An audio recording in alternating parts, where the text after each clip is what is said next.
برا جو دیکھن میں چلا برا نہ ملیا کوئی، برا جو دیکھن میں چلا برا نہ ملیا کوئی، اور جو من کھوجا اپنا تو مجھ سے برا نہ کوئی۔ کبیر داس جی کہتے کہ لوگ مجھ سے برا برا کے بارے میں کہتے تھے، یہ برا یہ برا یہ برا فلاں برا، میں سوچ رہا تھا کون برا، چلو دیکھتے برا انسان کون ہے۔ میں نے بہت دور تک سیر کیا، بہت دور تک گھوما، مجھے کوئی برا انسان نظر ہی نہیں آیا۔ پھر کبیر داس جی کہتے ہیں جو من کھوجا اپنا، جب میں نے اپنے من کے اندر جھانکا، جب میں نے اپنے گریبان کی بٹن کھولی اور اپنے اندر جھانک کر کے دیکھا تو کبیر داس جی کہتے ہیں مجھ سے برا نہ خطبے میں بدگمانی کے تعلق سے کچھ باتیں آپ کے سامنے رکھی تھیں، اور جو آیت کریمہ میں نے پڑھی تھی اس آیت میں معاشرے کی 3 برائیوں کا تذکرہ کیا گیا ہے۔ میں نے ایک برائی کے بارے میں بہت ساری باتیں آپ کو بتائی تھی، وہ کیا تھی؟ بدگمانی۔ یا ایھا الذین آمنوا اجتنبوا کثیرا من الظن، اے ایمان والو تم بدگمانی کرنے سے بچو۔ ان بعض الظن اثم، بعض بدگمانی بعض گمان گناہ ہوتے ہیں۔ اس پر میں نے بہت ساری باتیں آپ کو بتائی تھی۔ اب میں اس کو چھیڑنا نہیں چاہتا ہوں ورنہ آدھا ٹائم پھر اسی پہ ختم ہو جائے گا۔ اب میں دوسری چیز کی طرف اشارہ کرنا چاہتا ہوں، معاشرے کی جو دوسری برائی ہے جس سے معاشرے میں اختلاف پیدا ہوتا ہے، معاشرے میں بھائی چارہ ختم ہوتا ہے، معاشرے میں جو ایک دوسرے سے آپسی تعلقات ہوتے ہیں، اچھا بیوہار ہوتا ہے، اس برائی کی وجہ سے وہ بیوہار و تعلقات ختم ہوتے ہیں۔ وہ کیا ہے؟ یا ایھا الذین آمنوا اجتنبوا کثیرا من الظن ان بعض الظن اثم ولا تجسسوا، اللہ نے منع کر دیا۔ اس برائی سے بھی معاشرے میں اختلاف پیدا ہوتا ہے، اس برائی سے معاشرے میں بھائی چارہ ختم ہوتا ہے۔ کیا ہے؟ ولا تجسسوا، اے ایمان والو، اے اللہ پر ایمان رکھنے والو، تم اپنے بھائیوں کی جاسوسی نہ کرو۔ جاسوسی کیا ہے؟ کسی کی برائی کو چھپ چھپ کر کے دیکھنا۔ جس کے اندر برائی دیکھو اس پر پردہ ڈالنے کا حکم دیا گیا، اللہ تعالیٰ نے، اللہ کے نبی نے حکم دیا اس پر پردہ ڈالو، لیکن ہم کسی کے اندر برائی چھپ چھپ کر کے ڈھونڈیں، تلاش کریں، اس کو جاسوسی کہتے ہیں، اور اس سے اللہ رب العالمین نے منع کیا ہے سارے لوگوں کو۔ ہمیں اچھی بات کہیں سے بھی ملے لے لینی چاہیے، اچھی بات کہیں سے ملے، کوئی بھی اچھی بات دے ہمیں لے لینی چاہیے۔ ہمیں یہ نہیں دیکھنا چاہیے ارے وہ تو، اب کوئی بے نمازی آدمی آپ کو کہے نماز پڑھو تبھی جنت میں جاؤ گے، تو آپ اس کی طرف مت دیکھیں یک کو دن مسجد میں جاتے نہیں نماز پڑھے حکم دیا تھا، یہ بات اچھی کہہ رہا لے لو اس کی بات، یہ مت دیکھو خود بے نمازی اچھی بات۔ آپ نے آیت الکرسی آپ لوگوں کو یاد ہوگی، آیت الکرسی حضرت ابو ہریرہ رضی اللہ تعالیٰ عنہ کو ایک شیطان نے بتائی تھی، مال سے چوری ہو رہی تھی، اور جب پکڑا تیسری بار تو اس نے آیت الکرسی بتائی کہ یہ دعا پڑھ کر کے اگر آپ اپنے مال پر دم کر دیں گے تو پھر چوری نہیں ہوگی۔ ابو ہریرہ اللہ کے نبی کے پاس آئے اور کہا جو چور تھا اس چور نے مجھے یہ دعا بتائی ہے، آیت الکرسی پڑھ کر کے سنا دیا، اور اس نے چور نے کہا ہے کہ یہ دعا پڑھ کر کے آپ اپنے مال پر دم کر دیں گے تو چوری نہیں ہوگی۔ اللہ کے نبی نے کہا اچھا جانتے ہو کون تھا؟ کہا نہیں کون تھا؟ کہا وہ شیطان تھا جو تمہیں آیت الکرسی بتایا ہے کہ پڑھ کر کے دم کر دینا تو چوری نہیں ہوگی، بتانے والا کون تھا؟ شیطان تھا، اور شیطان نے تمہیں بڑی اچھی بات بتا دی، اچھی حقیقت ہے۔ آج بھی ہم لوگ جب کسی کے اوپر دم کرتے ہیں دعا کرتے ہیں تو آیت الکرسی ضرور پڑھ لیتے ہیں اس میں، تو آیت الکرسی شیطان نے بتائی لیکن نبی نے کہا ہاں صحیح بتایا، اس نے نبی کی مہر لگ گئی۔ تو اچھی باتیں کہیں سے بھی ملے ہمیں لے لینی چاہیے۔ میں اس لیے کہہ رہا ہوں کیونکہ ہندی کے ایک بہت بڑے وہ ہیں جن کا نام ہے کبیر داس۔ کبیر داس نے اپنے ایک انداز میں انہوں نے لکھا ہے کہ لوگ مجھ سے کہتے تھے کہ یہ پھلا برا تو میں سوچتا تھا کون برا ہے۔ کبیر داس جی اپنا کبیتا اس طریقے سے کہتے ہیں کہ برا جو دیکھن میں چلا برا نہ ملیا کوئی، برا جو دیکھن میں چلا برا نہ ملیا کوئی، اور جو من کھوجا اپنا تو مجھ سے برا نہ کوئی۔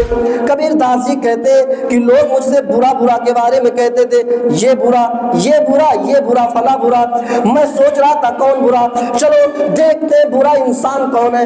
میں نے بہت دور تک سیر کیا، بہت دور تک گھوما، مجھے کوئی برا انسان نظر ہی نہیں آیا۔ پھر کبیر داس جی کہتے ہیں جو من کھوجا اپنا، جب میں نے اپنے من کے اندر جھانکا، جب میں نے اپنے گریبان کی بٹن کھولی اور اپنے اندر جھانک کر کے دیکھا تو کبیر داس جی کہتے ہیں مجھ سے برا نہ کوئی، پھر مجھ سے برا انسان نظر ہی نہیں آیا۔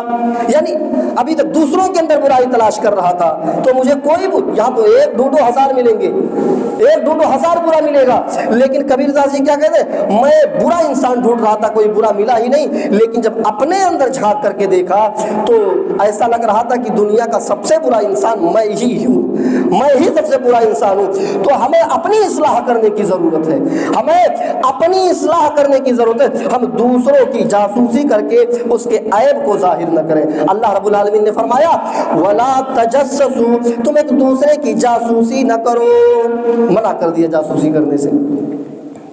مسند احمد کی صحیح روایت ہے، اللہ کے نبی کے پاس ایک صحابی آتے ہیں اور کہتے ہیں اللہ کے نبی آپ ہمیں حکم دیجئے ہم منافقوں کی جاسوسی کریں، آپ ہمیں حکم دیجئے ہم منافقوں کے گھر کے اندر جھانک کر کے دیکھیں کہ وہ کیا پلان کرتے ہیں، کیا کرتے ہیں۔ منافق معلوم ہے کون ہوتے ہیں؟ انسانیت کی 3 قسمیں ہیں، ایک اہل ایمان جن کے قرآن میں جن کو واضح کر دیا کہ اہل ایمان ہے، مسلمان ہے، مومن ہے، یہ جنت میں جانے والے ہیں، اور ایک اہل کفر جو واضح ہے کہ یہ کافر ہے، ان کا ٹھکانہ جہنم ہے، اور ایک قسم ہے منافق کی، منافق سے اسلام کو ہمیشہ سے نقصان پہنچا ہے۔ کیوں؟ کیونکہ یہ جب ہمارے پاس آتے ہیں تو کہتے ہیں ہم تو مسلمان ہیں، اور جب اپنے چیلوں کے پاس جاتے ہیں کہتے ہیں ہم تو مذاق کر رہے تھے، ہم تمہارے، پتہ نہیں چلتا وہ کون ہے۔ اس قسم سے اسلام کو ہمیشہ سے نقصان پہنچا ہے، بڑے خطرناک قسم۔ اسی لیے اللہ تعالیٰ نے ان کے لیے قرآن کریم میں کافروں سے بھی بڑا عذاب تیار کیا، ذکر کیا اس کا، فرمایا وَلَهُمْ عَذَابٌ عَلِيمٌ بِمَا كَانُوا يَكْذِبُونَ، ہم نے ایسے لوگوں کے لیے، منافقوں کے لیے بڑا نہیں، بڑا تو ہے ہی ہے، بڑا اور دردناک عبرتناک عذاب تیار کر کے رکھا ہے۔ کافروں کے لیے صرف بڑا عذاب، اور منافقوں کے لیے بہت بڑا عذاب، عبرتناک ہیبتناک عذاب تیار کر کے رکھا ہے۔ تو وہ صحابی اللہ کے نبی کے پاس آتے ہیں اور کہتے ہیں اللہ کے نبی آپ ہمیں اجازت دیجئے کہ ہم ان منافقوں کی گھر کی جاسوسی کریں، پتہ لگائیں۔ اللہ کے نبی صلی اللہ علیہ وسلم نے فرمایا نہیں، اللہ تعالیٰ نے مجھے یہ حکم نہیں دیا ہے کہ ہم کسی کے گھروں کی جاسوسی کریں، اللہ نے ہمیں اجازت نہیں دیا ہے تو ہم تمہیں کیسے اجازت دے دیں؟ اللہ نے مجھے اجازت نہیں دی ہے کہ میں دوسروں کے گھروں کی جاسوسی کروں یا ان کا دل چیر کر کے ان کے اندر کے حالات کو معلوم کروں، اللہ نے مجھے حکم نہیں دیا ہے، میں جاسوسی نہیں کر سکتا، تمہیں حکم نہیں دے سکتا۔ سوچئے منافقوں کی جاسوسی، منافقوں کی جاسوسی کرنے سے اللہ کے نبی نے منع کر دیا۔ یہاں تو مسلمانوں کی جاسوسی، ایک مسلمان دوسرے مسلمان کی جاسوسی کرتا ہے، اس کی برائی کو تلاش کرتا ہے اور اس کی پھر برائی کو ہائی لائٹ کرتا ہے۔ میرے بھائیوں جاسوسی کرنے سے منع کیا، فرمایا ولا تجسسوا، جاسوسی مت کرو، اس سے معاشرے میں اختلاف ہوتا ہے۔ آپ کا ہمارا بہت اچھا تعلق ہے، بہت اچھا جنتا ہے، بہت اچھے تعلقات ہیں، لیکن اگر آپ کو پتہ چلے مولانا تو میری جاسوسی کرتا ہے، چپکے ساتھ میں رہتا ہے لیکن چپکے جاسوسی کرتا ہے، یقین مانو آپ کا ہمارا تعلق خراب ہو جائے گا۔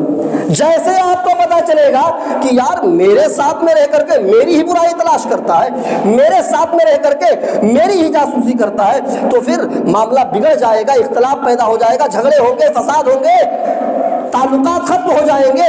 اس لیے میرے بھائیوں تعلقات بنانے کے لیے اس جاسوسی جیسی برائی پر روک تھام لگا دی، فرمایا ولا تجسسوا، کسی کی جاسوسی کر کے اس کی برائی کو ہائی لائٹ نہ کرو، اس کی برائی کو نہ تلاشو۔ حضرت عبداللہ ابن مسعود کے پاس ایک صحابی آتے ہیں اور کہتے ہیں عبداللہ ابن مسعود، ایک آدمی اپنے گھر کے اندر شراب پی رہا ہے، ایک آدمی اپنے گھر کے اندر شراب پی رہا ہے، آپ جائیں انہیں پکڑے اور اس کو سزا دیں؟ حضرت عبداللہ ابن مسعود نے کہا نہیں، وہ اپنے گھر کے اندر پی رہا ہے، ہم اس کے گھر کی جاسوسی نہیں کر سکتے۔ اگر وہ باہر پیتا، اگر وہ کھلے میں پیتا، اگر وہ روڈ پر پیتا تو میں اس کو پکڑتا، اس کو سزا دیتا، لیکن وہ گناہ اپنے گھر کے اندر کر رہا ہے، وہ جانے، اس کا رب جانے، میں اس کے گھر کی جاسوسی کرنے والا کون ہوں؟ مجھے یہ حکم نہیں ملا ہے نہ اللہ کی طرف سے نہ اس کے رسول کی طرف سے کہ میں اس کی جاسوسی کروں، وہ گھر کے اندر کیا کر رہا ہے میں پتہ لگاؤں، میں اس کو سزا نہیں دے سکتا۔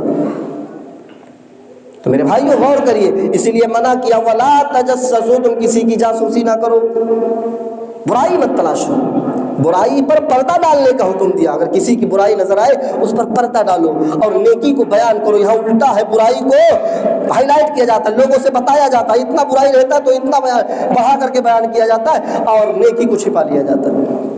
تو برائیوں سے روکا ہے میرے بھائیوں، فرمایا ولا تجسسوا، ایک دوسرے کی جاسوسی نہ کرو۔ حضرت عمر فاروق رضی اللہ تعالیٰ عنہ جاسوسی نہیں کرتے تھے، حضرت عمر فاروق امیر المومنین ہے، جاسوسی نہیں کرتے تھے، بلکہ وہ رات میں گشت کرتے تھے، رات میں گھومتے تھے، چکر لگاتے تھے کہ دیکھیں گاؤں میں، سماج میں، معاشرے میں، شہر میں کون آدمی بھوکا ہے، کون آدمی پریشان ہے، کون آدمی بیمار ہے، کون غریب ہے، اس کی مدد کی جائے، بیمار ہے اس کے لیے علاج کا انتظام کیا جائے، بھوکا ہے تو اس کے لیے کھانے کا انتظام کیا جائے۔ وہ رات میں گشت کرتے تھے دیکھنے کے لیے۔ ایک بار ایک راستے سے گلی سے گزر رہے تھے، انہیں اس گلی سے گانے کی آواز سنائی دی، گانے کی آواز، گانا بج رہا تھا۔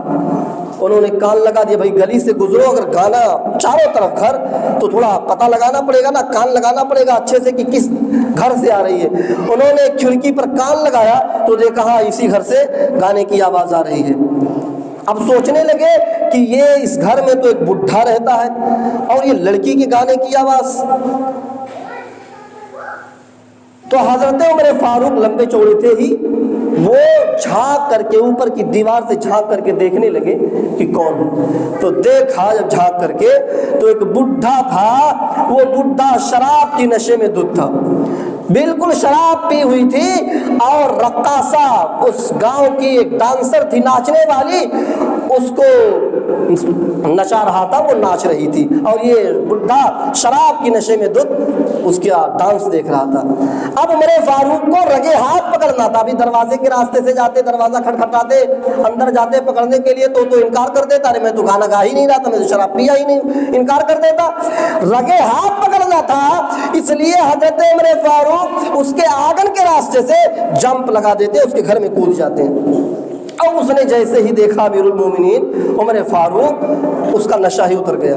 عمر فاروق کو دیکھ کر کے شیطان بھاگ جاتا تھا، تو شرابیوں کا نشہ کیا چیز ہے۔ اس نے جیسے ہی دیکھا امیر المومنین رقاصہ ناچ، وہ اس کا نشہ ہی اتر گیا۔ اس نے دیکھا امیر المومنین، ڈانس بند ہو گیا، گانا بند، ہوش میں آ گیا، اس کا نشہ اتر گیا۔ عمر فاروق نے اس کا ہاتھ پکڑا، بڈھے تیرا پیر قبر میں لٹکا ہوا ہے، اللہ اللہ کرنے کی عمر ہے، توبہ استغفار کرنے کی عمر ہے، اس عمر میں تو شراب پی کر کے ڈانس کروا رہا ہے، چل میں تجھے سزا دیتا ہوں۔ تو یہ معلوم بھی ہے شراب کی سزا کیا ہے شرابیوں کی؟ اس نے کہا امیر المومنین معلوم ہے مجھے۔ کہا کیا ہے؟ کہا 40 کوڑے، جو شراب پیتا وہ پکڑا جائے اس کو 40 کوڑے اسلام میں سزا ہے۔ عمر فاروق نے کہا تجھے ماروں کا 40 کوڑے، تیرے بدن میں تو گوشت ہے ہی نہیں، تو 2 کوڑا نہیں کھا سکتا، 40 کوڑے کیسے کھائے گا، چل۔ وہ بڈھا کہنے لگا، شراب پیے ہوئے ہے، وہ بڈھا کہنے لگا امیر المومنین، نبی کی حدیث سنانے لگا، شراب کی نشے میں وہ بڈھا نبی کی حدیث سنانے لگا، قرآن کی آیتیں پڑھ کر کے سنانے لگا۔ آج ہم موبائل کے نشے میں، ہمارا نوجوان موبائل کے نشے میں، جوانی کے نشے میں سب بھولا ہوا ہے، اذان ہو رہی ہے، موبائل پر ریلز دیکھ رہا ہے، فری فائر کھیل رہا ہے، لیکن مسجد میں آنے کی توفیق نہیں، کیونکہ موبائل کا نشہ چلا ہوا ہے۔ ابھی جوان ہے، ہٹا کٹا بازو میں طاقت ہے لیکن مسجد کی طرف نہیں آ رہا ہے، اس کو اللہ کے نے جو فرض کیا جو چیزیں اس چیز کی فکر نہیں ہے۔ سوچو میرے بھائیوں، وہ بڈھا شراب کی نشے میں تھا، امیر المومنین نے کہا چل تجھے سزا دیتا ہوں۔ وہ بڈھا کہتا امیر المومنین مجھے سزا بعد میں دینا، پہلے آپ اپنی اصلاح کر لیجئے، جو آپ نے ایک ساتھ میں تین غلطیاں کی ہیں، آپ جو ایک ساتھ میں تین غلطیاں کی ہیں، آپ کو کون سزا دے؟ امیر المومنین نے چھوڑ دیا، میں نے غلطی کی ہے، ارے شراب پیا، تو ڈانس کرا رہا تھا، تو ڈانس دیکھ رہا تو میں نے کیا غلطی کی ہے؟ کہا اپنی غلطی بھول رہے ہو، میری غلطی یاد ہے، آپ کی اپنی غلطی نہیں یاد ہے؟ کہا میں نے، چل بتا میں نے کیا غلطی کی ہے؟ اس بڈھے نے کہا امیر المومنین شراب پیے ہوئے، لیکن دیکھیے امیر المومنین کو نصیحت کر رہا ہے۔ امیر المومنین اللہ نے قرآن میں فرمایا وَلَا تَجَسَّسُوا، جب کسی کے دروازے بند ہو، جب کسی کی کھڑکیاں بند ہو تو اس کے گھر کے اندر کے حالات مت معلوم کرو، کسی کے گھروں کی جاسوسی نہ کرو۔ آپ نے میری جاسوسی کی، غلط ہے کہ نہیں غلط ہے؟ امیر المومنین نے کہا ہاں غلط تو ہے، غلط تو ہے۔ وہ بڈھا کہتا ہے امیر المومنین کیا اللہ کے نبی نے یہ نہیں فرمایا؟ سوچئے شراب کی نشے میں حدیث سنا رہا ہے، اے امیر المومنین کیا اللہ کے نبی نے یہ نہیں فرمایا کہ جب کسی کے گھروں کی کھڑکیاں بند ہو، دروازے بند ہو اور پھر بھی کوئی شخص تمہارے گھر کی جاسوسی کرے، تمہارے گھر کی ٹوہ لگائے، تمہارے گھر کے اندرون خانہ اندر کے حالات کو معلوم کرے، تو گھر کے مالک کو نکلنا چاہیے اور جاسوسی کرنے والے کی دونوں آنکھیں پھوڑ دینی چاہیے۔ کیا یہ نہیں ہے؟ امیر المومنین نے کہا ہاں یہ بھی ہے، آپ نے میری جاسوسی کی، آپ نے پہلی غلطی کی۔ دوسری غلطی ہے کہ اللہ کے نبی صلی اللہ علیہ وسلم نے فرمایا کہ جب بھی تم کسی کے گھر میں جایا کرو تو دروازے کو دستک دیا کرو، گھر والے سے اجازت لیا کرو، گھر والے سے اجازت لیا کرو۔ کیا میں آ سکتا ہوں؟ آپ کے گھر میں پڑھنے والے بچے جانتے ہوں گے جب وہ اپنے کلاس سے دوسرے کلاس روم میں جاتے ہیں یا آفس میں جاتے ہیں مدرسے کی تو بولتے ہیں کیا میں اندر آ سکتا ہوں، یا انگریزی میں may I come in sir، کیا میں اندر آ سکتا ہوں؟ تو اندر کا پرنسپل کہتا ہے come in G come in سر، آپ اندر آ سکتے ہیں۔ تو بچوں کو یہ معلوم ہے۔ وہ بڈھا شراب کی نشے میں کیا کہہ رہا ہے؟ اللہ کے نبی نے فرمایا جب تم کسی کے گھر میں جایا کرو تو گھر والے سے اجازت لے لیا کرو۔ آپ نے اجازت لی؟ کہا نہیں۔ کہا یہ آپ کی دوسری غلطی۔ کہا اچھا تیسری غلطی کیا؟ کہا تیسری غلطی یہ اللہ کے نبی صلی اللہ علیہ وسلم نے فرمایا کہ جب تم کسی کے گھر میں داخل ہوا کرو، جب تم کسی کے گھر میں جایا کرو تو پہلے السلام علیکم کہہ لیا کرو، السلام علیکم کہہ لیا کرو، پھر گھر کے اندر داخل ہوا کرو۔ آپ نے سلام کیا؟ کہا نہیں۔ کہا آپ مجھے کیا سزا دیں گے؟ آپ مجھے کیا سزا دیں گے؟ آپ نے ایک ساتھ میں تین غلطیاں کی ہیں، آپ پہلے اپنے لیے سزا متعین کریے۔ حضرت عمر فاروق کے آنکھوں میں آنسو آ جاتے ہیں، رونے لگتے ہیں اور کہتے ہیں بابا میں اللہ سے معافی مانگتا ہوں، اور اے بابا میں تم سے بھی معافی مانگتا ہوں، پہلے میں اپنے گناہوں سے توبہ کروں گا، میں اپنی اصلاح کروں گا، سزا تمہیں بعد میں دوں گا۔ بڈھے کو چھوڑ دیے، حضرت عمر فاروق بڈھے کو چھوڑ دیتے ہیں، گھر چلے جاتے ہیں۔ پھر اس کے بعد دھیرے دھیرے 4 سال کا زمانہ گزر جاتا ہے، 4 سال کا زمانہ۔ 4 سال کے بعد اب وہ بڈھا پہلے سے تھا، 4 سال کے بعد اب اور کمزور ہو گیا اور بڈھا ہو گیا، اب وہ کمانے کے لائق نہیں رہا، تو بیت المال سے اپنا وظیفہ جاری کرانے کے لیے وہ عمر فاروق کے دربار میں آ جاتا ہے کہ چلے میں بھی بیت المال سے اپنا وظیفہ جاری کرا لوں، تھوڑے بہت پیسے ملتے رہیں گے، گزر بسر چلتی رہے گی۔ تو لائن لگی ہوئی تھی دربار میں، وہ بھی لائن میں لگ گیا پیچھے۔ عمر فاروق نے دیکھا وہ بڈھا جو 4 سال پہلے مجھے نصیحت کیا تھا شراب پیے ہوئے تھا، دیکھتے بڈھے کو پہچان لیتے ہیں۔ امیر المومنین حضرت عمر فاروق اس بڈھے کو بلاتے، بابا ادھر آؤ، ادھر آ جاؤ۔ بڈھا آیا، امیر المومنین حضرت عمر فاروق اس بڈھے کو کمرے میں لے کے گئے۔ اب بڈھا تو ڈر گیا کہ 4 سال پہلے جو میں نے شراب پی تھی، لگتا ہے آج عمر فاروق 40 گولے لگا دیں گے مجھے، آج شراب کی سزا مجھے مل جائے گی۔ عمر فاروق نے کہا بابا کیسے آنا ہوا، کیسے آنا ہوا آپ کو؟ وہ بڈھا کہتا ہے امیر المومنین اب میں بہت کمزور ہو چکا ہوں، اب میں کمانے کے لائق نہیں رہ گیا ہوں، میں چاہتا ہوں کہ بیت المال سے میرا بھی وظیفہ جاری کر دیا جائے۔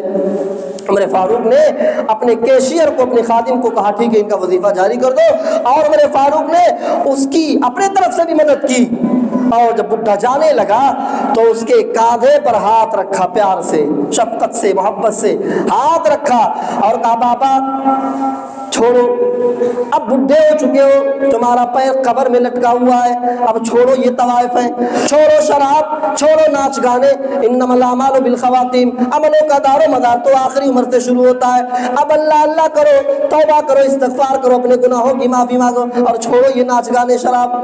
تو بڈھا کہتا امیر المومنین آپ مجھے نصیحت کر رہے ہیں، جس دن آپ میری جاسوسی کیے تھے، مجھے آپ نے پکڑا تھا اور میں نے آپ کو قرآن کی آیت پڑھ کر کے سنائی تھی اور آپ نے مجھے سزا نہیں دی اور آپ نے کہا بابا میں تم سے معافی مانگ رہا ہوں، اللہ سے بھی معافی مانگوں گا، اور آپ نے مجھے کوئی سزا نہیں دی، چھوڑ دیا، میں نے اسی دن سوچ لیا تھا کہ واقعی میں امیر المومنین حضرت عمر فاروق کتنے اچھے ہیں، امیر المومنین کتنے اچھے ہیں، قرآن کی ایک آیت سنی، قرآن کی ایک آیت ان کے دل میں گھر کر گئی اور انہوں نے مان لیا مجھے کوئی سزا نہیں دی، 4 سال پہلے جب آپ نے مجھے چھوڑا تھا اسی دن میں نے توبہ کر لیا تھا، اسی دن میں نے توبہ کر لیا تھا، اور 4 سال کا زمانہ گزر گیا، میں نے آج تک اپنے گھر میں کسی کو نہ ناچ کروایا، نہ گانا، نہ میں نے شراب پی، اسی دن سے میں نے چھوڑ دیا میرے بھائیوں۔ اور بڈھے نے کہا تو میرے بھائیوں میں بتانا یہ چاہتا ہوں کہ عمر فاروق جاسوسی نہیں کر رہے تھے، جاسوسی نہیں کرتے تھے، وہ دیکھتے تھے کون پریشان ہے، لیکن بڈھے کی ایک نصیحت پر عمر فاروق نے مان لیا اپنی غلطی مان لیا۔ اللہ نے منع کیا ولا تجسسوا، تم ایک دوسرے کی جاسوسی نہ کرو۔ حضرت امیر معاویہ کی بیوی، ان کے گھر ایک مہمان آ گیا، اور امیر معاویہ کی جو بیوی تھی وہ اپنے گھر میں مہمان کو ناپسند کرتی تھی، ہوتا ہے، وہ سوچتی تھی کہ مہمان آ جاتا ہے تو پھر کھانا بناؤ کھلاؤ، پریشان بہت، وہ اپنے گھر میں مہمان کو آنا ناپسند کرتی تھی۔ آج بھی ہمارے گاؤں میں بھی ایسی بہت ساری عورتیں ہوتی ہیں جو مہمان آ جاتا ہے تو ناک چڑھا لیتی ہیں، پیشانی پر بل آ غصہ ہو جاتی ہیں کہ ارے پھر مہمان آ گیا، چلو، مہمان کو مصیبت سمجھتی ہیں۔ ہماری ٹفن چلی جاتی ہے، بچے لے گئے، بیان مولوی صاحب کا دعوت رہی، ابھی 1 ہفتہ پہلے کھیائے رہے پھر آئے گے بھریا، مطلب ایسا نہیں، لیکن بہت سارے لوگ ابھی 1 ہفتہ پہلے کھیائے رہے پھر، جبکہ میں جو اپنے کاؤنٹ کیا ہوں، ہر گھر میں اگر میں کنٹینیو گھر نہ جاؤں جمعہ کے دن بھی تو ہر گھر میں 1 مہینے میں باری جائے گی، 1 مہینے میں، اور اگر جمعہ کو چھٹی ہو گئی، چلا گیا ہے، بیچ خود چھٹی ہو گئی تو 35 دن 40 دن پر باری آتی ہے، لیکن جیسے باری کی پھر آئے گی بھریا 1 ہفتہ میں۔ لیکن الحمدللہ اچھا کھانا کھلاتے لوگ، میں یہ نہیں کہہ رہا ہوں اچھا، لیکن مہمانوں کو برا سمجھا جاتا ہے، مہمان آ گیا چلو پریشان ہو، پھر کھانا بناؤ۔ اللہ کے نبی صلی اللہ علیہ وسلم نے فرمایا، اللہ کے نبی صلی اللہ علیہ وسلم نے فرمایا جو اچھا گفتگو کرتا، اچھی طریقے سے بات کرتا ہے اور مہمانوں کو کھانا کھلاتا ہے، وہ جنت کے اندر داخل ہوگا، وہ جنت کے اندر داخل ہوگا۔ اور اللہ کے نبی صلی اللہ علیہ وسلم نے فرمایا من کان یؤمن باللہ والیوم الآخر، من کان یؤمن باللہ والیوم الآخر فلیکرم ضیفہ، جو اللہ پر ایمان رکھتے ہیں، جو قیامت کے دن پر ایمان رکھتے ہیں، ان کو چاہیے کہ وہ مہمانوں کی عزت کریں، ان کو چاہیے کہ وہ مہمانوں کی عزت کریں۔ ماجد دیوبندی کا ایک بڑا مشہور شعر ہے کہ اللہ میرے رزق کی برکت نہ چلی جائے، اللہ میرے رزق کی برکت نہ چلی جائے، 2 روز سے گھر میں کوئی مہمان نہیں ہے۔ وہ ڈرتے تھے کہ کہیں میرے رزق میں کمی نہ ہو جائے، میرے رزق میں جو برکت ہے وہ ختم نہ ہو جائے، کیونکہ میرے گھر میں مہمان نہیں آ رہا ہے۔ ڈرتے تھے مہمان نہیں آتا تھا، آج ہم ڈرتے کہ کہیں مہمان نہ آ جائے ورنہ کھا لے گا۔ میرے بھائیوں، مہمان اپنے ساتھ خیر و برکت لے کر کے آتا ہے، مہمان آپ کے گھر کا کھانا کھانے نہیں آتا ہے بلکہ آپ کے ایمان کو مضبوط کرنے آتا ہے۔ اور جس سماج میں، جس سوسائٹی میں، جس گاؤں میں بڑے بڑے گھر ہو،